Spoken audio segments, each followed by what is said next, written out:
desk. The news. News items. News items.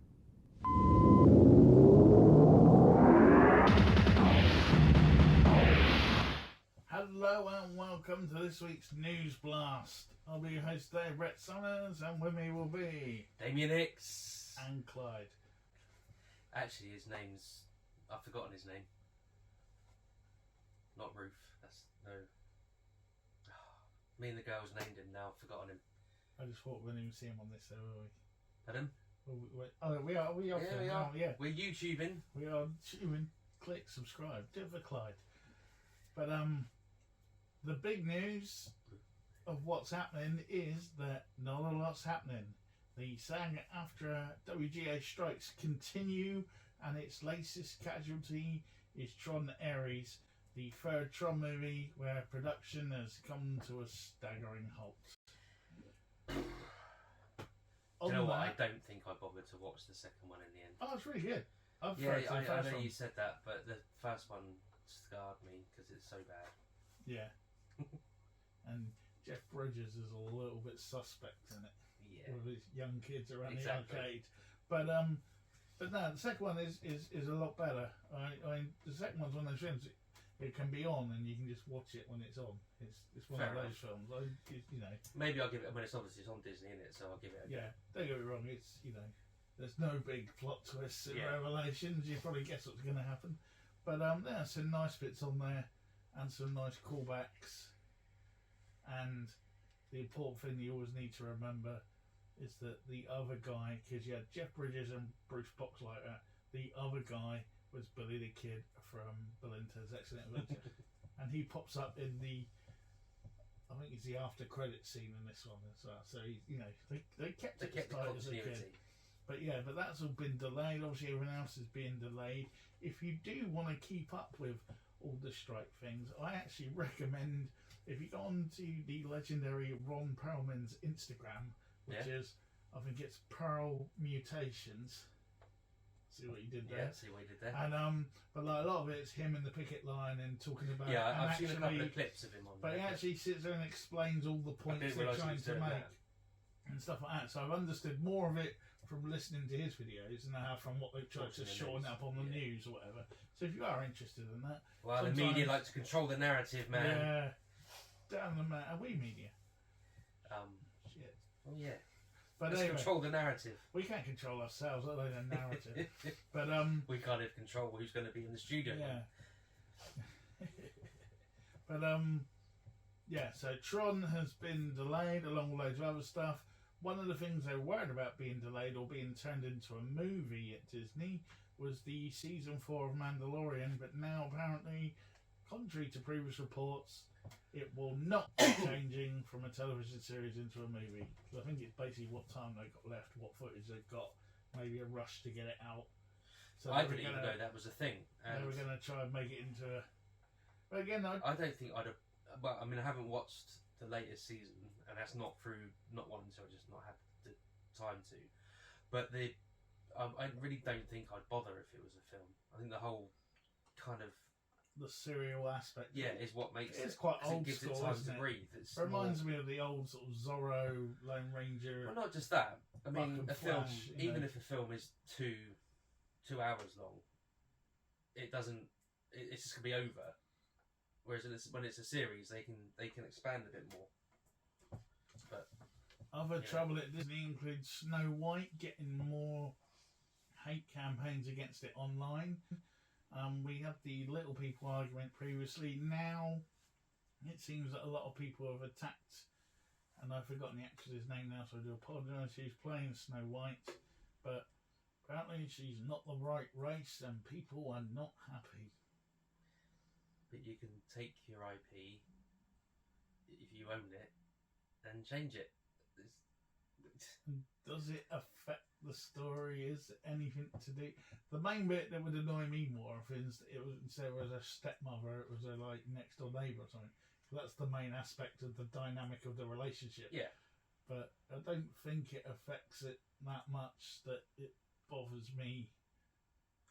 In some things it could, but not in Yeah, I that think one. there is some things it would make a difference. But I don't. To me, it doesn't. But It's set in a fairy tale land. You know, it's not. It's not like it's. You're writing. It's a biopic of Beatrix Potter. It's not Nelson Mandela the movie, is it? No, exactly. You know, certain aspects don't need to be kept.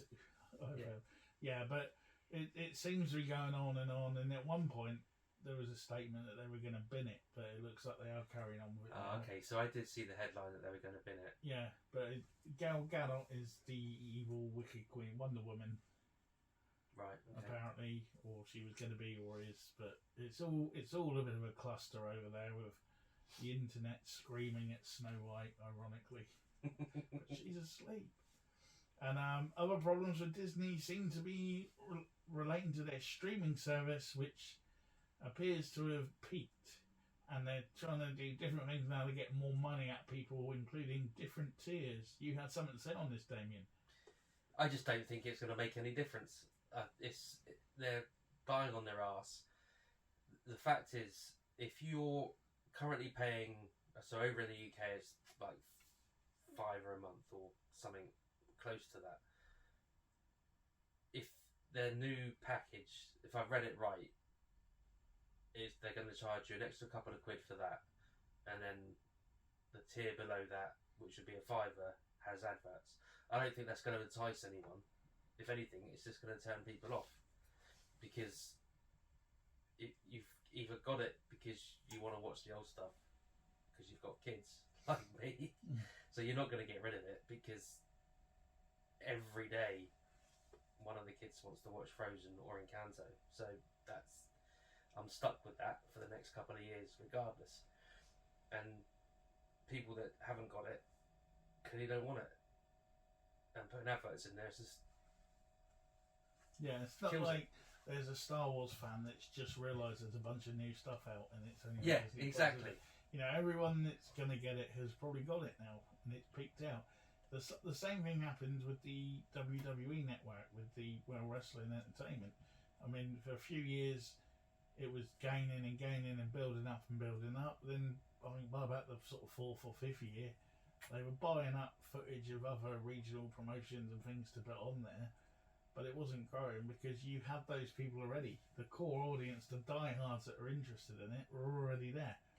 You know, you needed to create new things to get new viewers in, but there wasn't much to do. And in the end, he just sold it to Peacock in America. And we've got it over here still, but same with Disney. Over here, we've got a better deal than America. Because in America, it's Disney and Hulu, where we've got the Stars, National Geographic, and a lot of the other stuff on there, like, you know, where we get like the American Dad and all that sort of stuff. Yeah. Family Guy and all that. Where I don't think they will get that in America. I think it's on different things in America. Yeah, so we've got the better deal, but Disney are taking things off now. Willow's already gone. I never got a chance to watch that. No, I was saving. We're not saving it before I'll get around to watching that at some point, and it just disappeared. But the thing is, their only way to grow is to put content on there that people want to watch. Pricing tiers isn't going to make any difference whatsoever. It's content. So do you think in the next 10, 15 years then we're going to end up with like just each one eating each other up so there's about 2 or 3 left? Yeah, we said that a while back, didn't we? That for, I don't know, 6-7 years, the viewer, the consumer, whatever you want to call us now, is going to suffer until they realise that having their own individual streaming service isn't going to work. So they'll either do what the likes of Paramount have done over here anyway, which is just partner up with Amazon, so it's available through Amazon and for Sky. a £5. Yeah, and you get it free with Sky Movies in the UK. Yeah, so. But yeah, that Who knows? back in it, I think, will be the big thing now. Yeah, and see what happens, I guess. If you are a subscriber to Netflix and you like Stranger Things, you'll be pleased to know that Stranger Things are releasing a new limited series comic from Dark Horse Comics entitled Stranger Things The Voyage. And it's going to take readers to the open seas this November.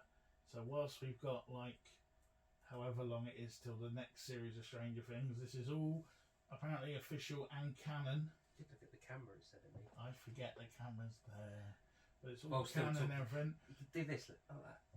And it's written by Michael Moretti, who did Stranger Things, Kanchata, and that, and other things to do with that. So it's all going to be exciting for you Stranger Things fans as we wait till the next series debuts when they're all 40, pretending to still be at school. I did see what's her name, 11, saying that she's kind of feels like she's done with Stranger Things. So I'm assuming this is going to be the last one. I can't remember if it was announced that it would be the last one or not. Well, I think it will be the last one for maybe a little bit, but then all they need to do is finish this one off, and then do one where it's like 10 years later, and it's they're in the 80s, aren't they? So it could be like 1996, and they can all play their own age. Yeah. But I still think there's a loss. The curly hair kid with the hat, what's his name? Don't know. I can't remember. But he needs to star in a Monkeys movie where he plays Mickey Dolenz. There is money on the table there, and he needs to do that. Other news. Gael Garcia Bernal is playing to the crowd as Cassandro in the new Lucha Libre movie that's coming out soon. I heard about this ages ago, then heard nothing about it, and now suddenly it's coming out. It's from Academy Award winning director Roger Ross Williams, and Cassandro, for the uninitiated, is what they call in Lucha Libre, Mexican wrestling, an exotico. Right, okay. Which is, that still doesn't help me in any way, shape or form. He's a male wrestler who may be effeminate and... Right, okay. Think Adrian Street, think other wrestlers, that played the feminine card, the homosexual card, if you will. So, in Mexico, in a strong Catholic country, being a drag wrestler has definitely been an interesting career for the gentleman, if that's how he identifies. I'm not sure, but it's coming out, and it's going to be a big one, and I think they're going to be trying to do that Michael Douglas Liberace spin on it, where they're going to try and play it for the awards. But yeah, something to look at that's a bit different at the cinema when it comes out.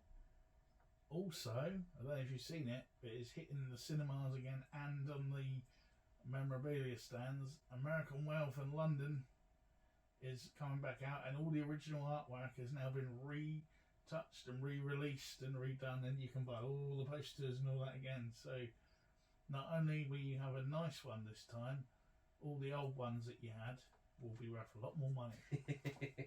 So it's not like it's aimed at a collector's market at all, but there is some different designs and things, and some of it, even like the boring design where it was like the dog drawing, painting, sort of, and all that, which if you Google it, you can see them online. But yeah, it just scares me the fact that it's getting that old, that it's the reissue of the reissue of the reissue now. Speaking of reissuing, Disney Plus again releasing season 2 of the X-Men. Well, season 1 of the X-Men is ready to be released, and X-Men 97 season 2 is already underway, which I guess they saw what was coming and managed to get ahead of themselves, and it will continue where the original series left off in 1997 and carry on from there. So that was a very good series. Not necessarily for children, but it played it well and covered a lot of stuff that was ignored in all the films that made the X-Men good. So hopefully, that'll be good. Also, there's a spooky release date for American Horror Stories 12th season, which is entitled Delicate, and it comes on September the 20th this year, and it's going to be split into 2 parts. And it's based on the novel Delicate Condition and follows a woman who fears a sinister force is trying to harm her pregnancy, but it gives it a feminine twist. And it's got Emma Roberts, Kim Kardashian in her first major action role, Cara Delevingne, Zach Quinto, and probably everyone else who's ever been in American Horror Story. But I'll try the first one and see what happens. I doubt I will bother. But they've got worse as they've gone on, unfortunately. Exactly. What was once edgy and sort of a really good series has just become some sort of Paint by self-parody numbers. now. Yeah. Other big news, which I'm really excited about, the Peter Dinklage-led Toxic Avenger reboot has revealed its first looks. Legendary Pictures are bringing it to the big screen, and we see Dinklage wielding the luminescent green mop as a weapon, and there's a little bit obviously mystery surrounding his character. And again, it's gonna premiere at Fantastic Fest on September the 21st this year, and they promise a star-studded cast. Cool. Which apparently includes Kevin Bacon, Julia Davis, and a lot more, with probably a cameo from Lloyd Kaufman. You would think so, wouldn't you? And maybe even James Gunn, because he started with Troma, didn't he? So he might be walking across the street or something like that. That's our news for this week. We'll see you soon.